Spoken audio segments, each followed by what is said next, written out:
Hello there guys, it's me Unstable Voltage. Welcome back to the first episode in a brand new series of Europa Universalis IV. We are now running with all of the expansion DLC up to and including the Cossacks.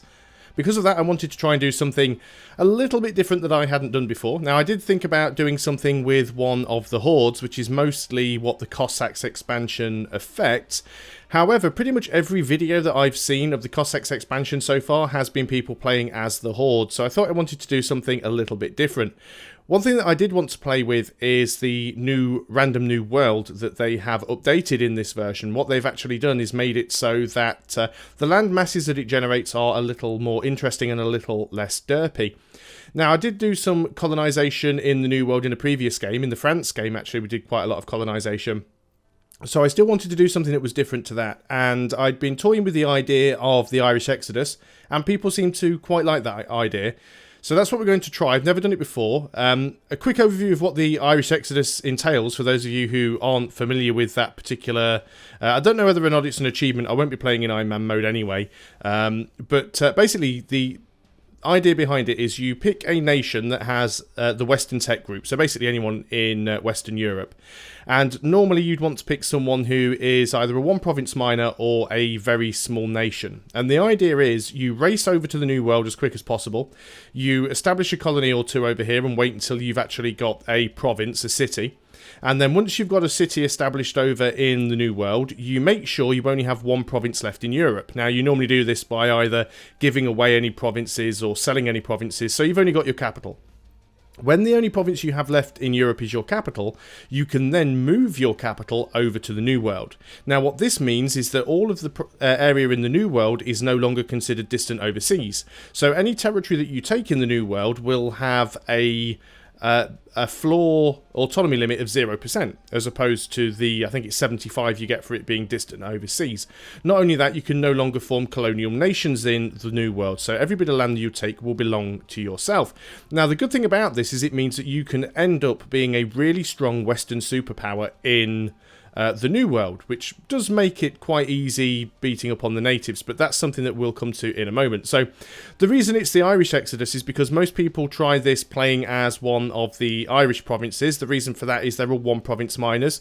They start closer to the New World than any other nation, with perhaps the exception of Norway, because Norway can sort of jump in from this direction, but most people will play as Connaught, which is what we will be doing. Now, it's a little bit difficult. The trick with this is to survive long enough to actually get to the New World in the first place. Being neighboured to England can be quite a tricky thing. Some people say that you should sort of either ally with France or ally with Scotland. I'm going to try and directly ally with England if we can, just because they'll have naval superiority. We are going to be playing as Connaught. Before we do that, we're going to go ahead and generate a random new world. Going to make sure that we have got Terra Incognita on in the lobby, because I don't want to see the New World. I want to be surprised by it. And we've also got the Fantasy Random New World. Now, you can change this between Never, Rare, Uncommon, Frequent. So basically, this is the chance for elements such as highly advanced native empires to appear in the Random New World. So it's quite possible, there's a rare chance, but quite possible that we could bump into somebody who is very strong over there. So we're going to go ahead and generate the Random New World. And then hopefully we'll be able to get an alliance with England. I still think that will be the best way to keep us safe. Now, we will need to take some more territory for ourselves. We probably want to take at least one of our neighbouring nations and completely annex them so that we are a two-province nation. Bear in mind, they'll still have a core on it, so we can always release them later on if we want to. And then for the rest of the Irish provinces, we'll try and get them as vassals if we can. Remember, a one-province miner with 3 one-province vassals is going to be stronger than a 4-province nation, because each of the one-province miners, even if they are vassals, they'll still have their own force limit, their own manpower pool, and their own generals. So let's go in and throw down as Connaught. We actually start with a relatively decent ruler. I mean, it's not great, but there's certainly far worse in the game. So let's go ahead and start as Connaught. We're just playing it on normal mode. The reason I do that is because I do have a habit of, well, EU4 has a habit of crashing. And of course, if I've just recorded 5 videos and EU4 crashes and it's on Iron Man mode, I can't really re-record those 5 videos because I can't reload the save. So let's have a look at the state of play here. We don't have a lot of troops. We are going to want to get up to our force limit as soon as possible, which is actually 6. So we're going to go straight ahead and queue up 2 more infantry, I think. We're also going to have a look at England and see that England's actually neutral towards us and quite likes us. We want to try and get friendly with England if we can. So the first thing we want to do is offer them an alliance. Now, they currently will not accept because of our army strength and on navy strength. We might not be able to get this, but we will try. We'll try and get a royal marriage with them. That will instantly make them less likely to want to attack me. So we'll send the royal marriage.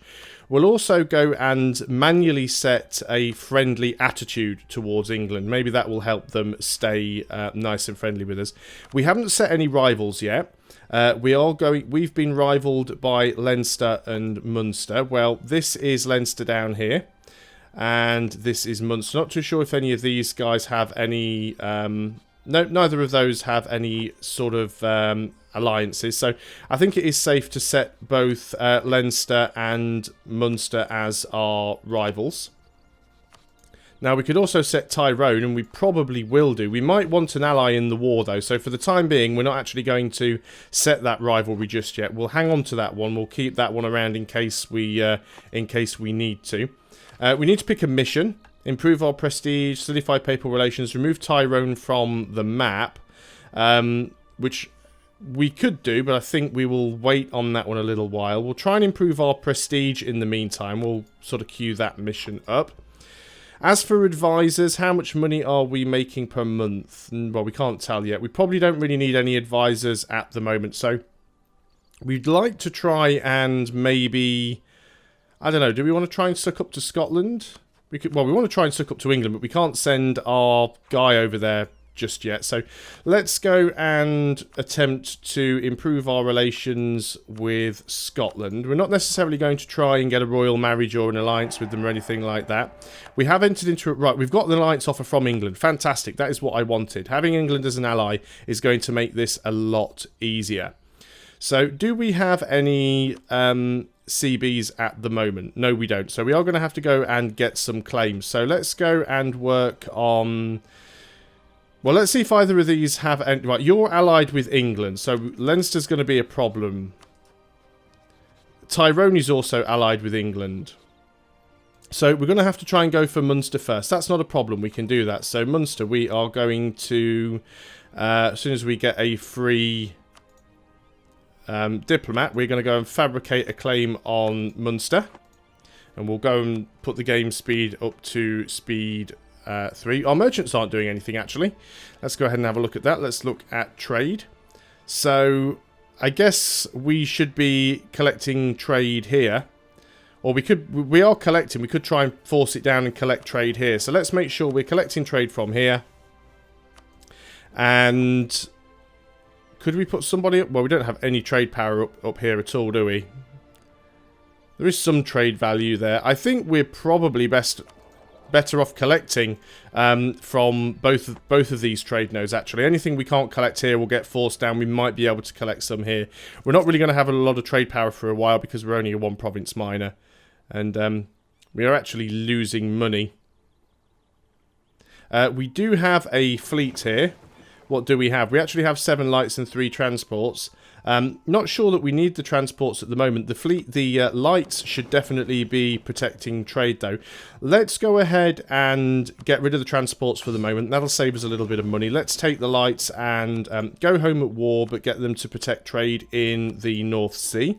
Hopefully we can get ourselves a little bit more cash there. We are building troops, so that is going to be one of the things that causes us to... have some problems. Now, we do need to have a look over here. We need to make sure that these guys don't have an ally. We want to try and jump on them as quickly as possible. We've also got to be careful now because we don't want... The 2 other provinces that we want to try and grab are allied with England. Now, it doesn't mean that we cannot attack them, but doing so would probably bring England in. Of course, if the War of the Roses fires or England end up in a battle with France, what we'd like to do, actually, is... where's my message settings? No, it's not that one. There is a way of setting this somewhere. I can never remember where it is. Is it here? Yeah. So, deselect all, best guess, and neighbours. Best guess. Are we including France? No, we want to know about France because we want to know if they get involved in a war with Britain. Also, probably Scotland and Burgundy. Those are the ones that are all important. So we want to get messages about all of those nations and anything that's going on. Britain are building up some troops. I think we've got some troops building up. I did queue some up, didn't I? Or did I not? I actually didn't queue up any troops. Wonderful. Well, we've still got to go ahead and... sorry, we still need to go ahead and fabricate that claim before we can do anything anyway, and it's only at 30%, so we should be okay. We are sucking up to Scotland. We'll also go and start sucking up to England as well.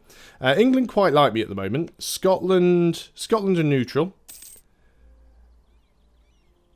What's we got here? In an effort to advance their own investment, England have requested our help in exchange for subsidies. You will receive... Okay, so England's actually subsidising us. That's quite nice.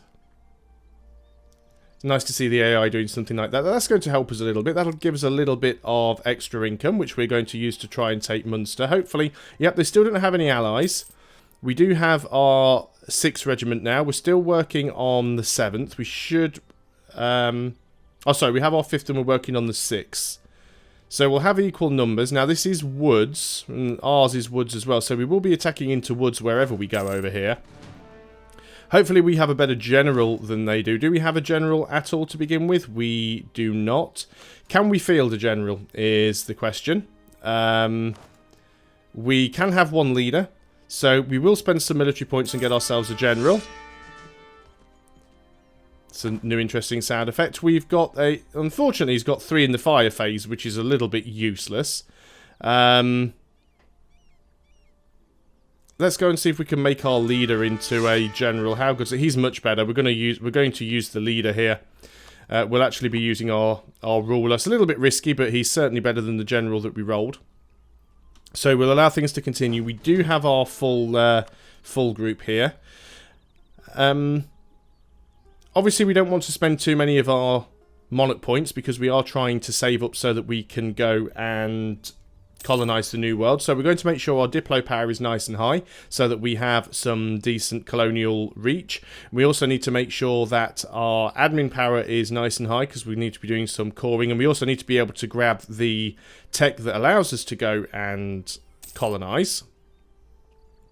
So we're literally just waiting for this CB to finish. Now I could declare these as provinces of interest and tell England to leave them alone, but England are allied with them, so that could potentially be a problem. Tyrone doesn't like me, but we're already rivaled Leinster. We could go ahead and rival Ulster. I don't see any reason not to do that at this point. We're not going to get them as a friend at any point, so make sure that everywhere is rivaled. I thought Munster was already rivaled. Well, everywhere's rivaled anyway, so Munster are now our rivals. We should be able to beat on those. We're at 91% with the CB, so that's fine. Now, providing they don't have any friends coming in to help them, we should be okay. They still don't have any allies, which is good.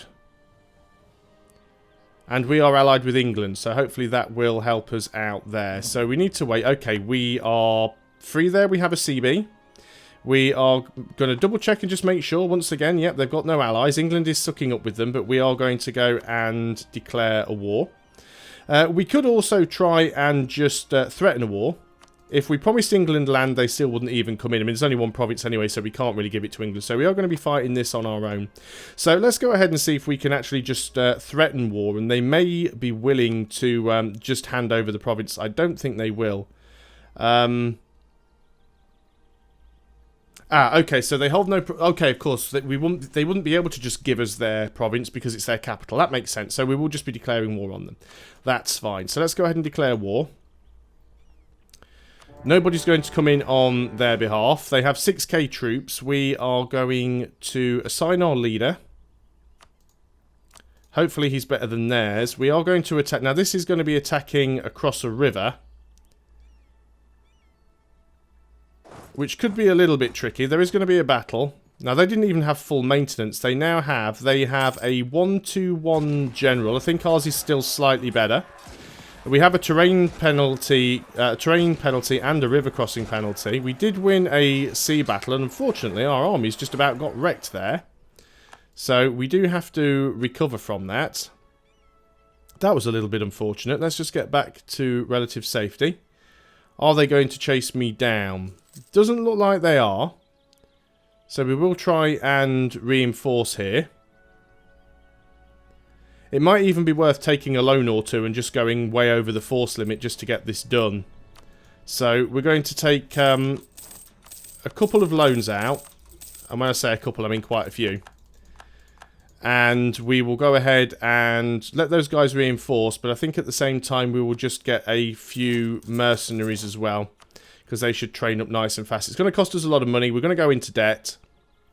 But it'll be worth it to try and get things going. Connaught gains a diplomatic insult on Munster. Or England. We'll have some opinion changes of us. That'll be quite nice, actually. Because we can always make diplomatic insults ourselves. England's quite high.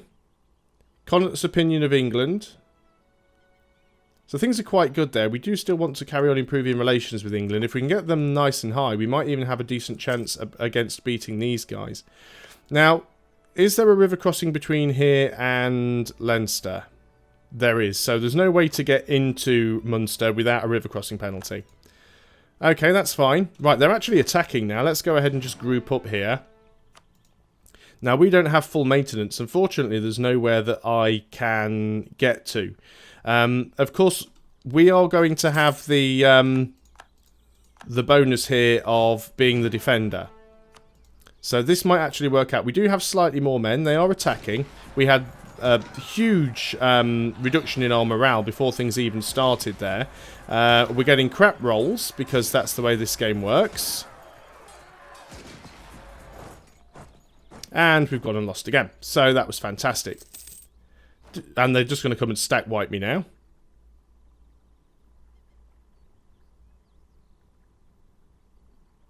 That's probably going to be a complete stack wipe. We can try and escape. We did escape. Not really an awful lot I can do there. We'll go ahead and we will we'll shift consolidate. We do still have some manpower. Got to stop losing these battles, and we've got to go into a lot of debt here. I guess we could go ahead and raise war taxes. It's probably not a bad idea. If I can always remember where the option for that is. It's under here, isn't it? Raise war taxes. Let's go ahead and do that. It might end up being a restart. Like I said, it is a very difficult start, this one, and it's not one that I have tried before yet. Once again, they are coming in to engage me. And it wouldn't be so bad if I actually had a decent roll or two. Let's get these guys not going home at war. I think we can beat their navy. And yeah, we're just massively down on our morale. Which is weird, because we have a higher base morale, and the AI is constantly getting better rolls than I am. So, yeah, I think that this is probably game over here, and we will be doing another attempt at this, because this one certainly hasn't worked out the way I intended it to. As you can see what the basic plan is, it's a case really of just being able to take a province over and not getting screwed. I should have gone over the force limit before I even started there. So we'll call that one a dry run. When we come back in the second episode, we'll restart from the beginning, and we'll see what happens there. We might be able to salvage something from it. So thanks a lot for watching, guys. I hope this will eventually turn out to be an interesting series, despite one mishap already. But I think there is a way of doing it. It's definitely interesting to try something new. I'll see you guys next time. Until then, goodbye for now.